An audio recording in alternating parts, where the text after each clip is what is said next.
Hello guys, welcome back to my channel, and today I'm going to be comparing the iPhone released 7 years ago and also the Samsung released 7 years ago, and these were the top line smartphones in 2017. And as I said, these were two top flagships released in 2017. So after 7 years doing the speed test, how are these phones in 2024? Which one is worth buying? Which one is worth investing in 2024? And I'm going to be mentioning their price even in 2024. So I'm turning these phones on, and for starters, the Samsung is leading as it brought the logo first. But which one is going to turn on first for the Samsung and the iPhone? So that's the iPhone X and the Samsung Note 8 released in 2017, and the iPhone takes that. So the iPhone turns out to turn on or to boost faster compared to the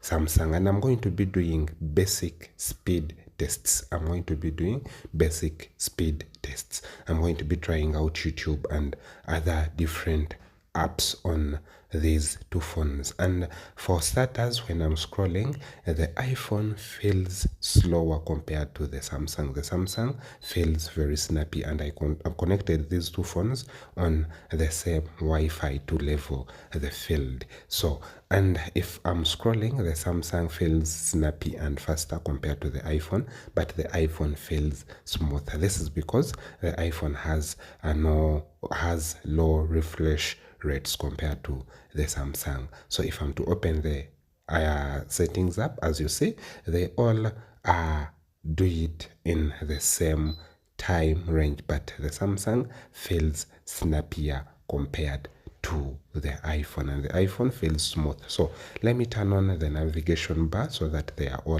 the swipe navigation bar as the iPhone. So as you see, if I open, they all open at the same time, but the iPhone feels smooth and the Samsung feels snappier. It does it instantly, but they all open in the same time range. So if you are to compare here, they all open at the same time, but the iPhone feels smooth, and I'm liking the way iPhone is doing it. For the Samsung, it instantly happens, but it doesn't give you that feel of, the phone. As you see here, when I'm scrolling, the Samsung fails to be faster, but they are all doing it in the same pace, and the iPhone tends to be kinda slower. Here, when you're scrolling or when you're going through maybe feeds, the Samsung feels snappier and faster compared to the iPhone.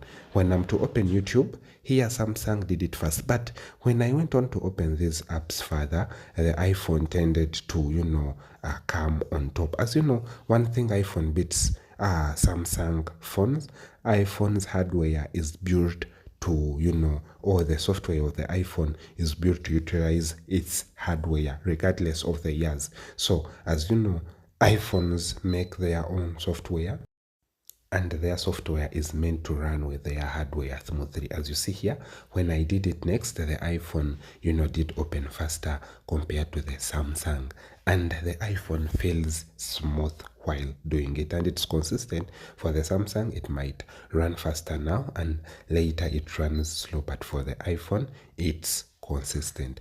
When an app is already opened on the iPhone, it's easy to open it again because the iPhone goes in the background, or the app goes in the background, and it's ready to be opened at any second. And if we go on TikTok, here is where you see a big difference.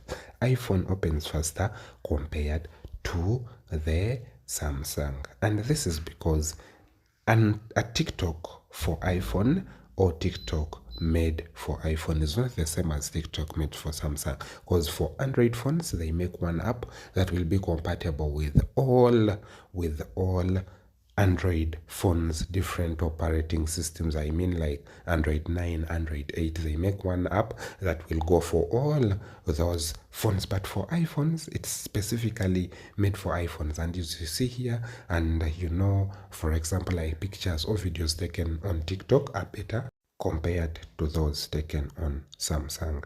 And this is very nice for iPhone, and iPhone takes this. If you're to, maybe we go on Instagram will work smoothly and faster on iPhone compared to an old Samsung or an old flagship for Samsung. That means the operating system for that phone is way back. And if we go to software updates, they both no longer get software updates. So there the line is leveled. But for the iPhone, its software iOS 16 has more features to the iPhone side, but the Samsung still on Android maybe 8 still beats the iPhone in features. There are more features on Android compared to iPhone.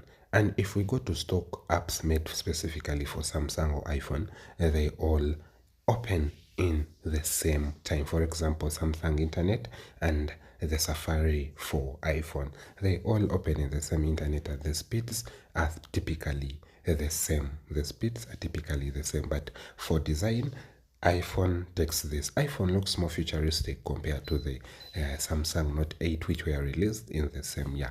iPhone was more ahead in design, like the borders were uniform and that notch was looking very fine compared to the Samsung, which had big bezels on top and at the bottom. So iPhone takes it here. And if we open the cameras, they all tend to open in the same way, and they feel but Samsung feels snappy as it opens instant. And if you're to take photos on both phones, for the Samsung it's snappy, but for the iPhone it's kinda delayed, but it takes good quality photos compared to the Samsung Note 8 in 2017. And in 2024, the phone I would recommend currently to get would be an iPhone X. If you want to get a flagship of 2017 in 2024, an iPhone X would be the one to go for, because the iPhone X feels more refined and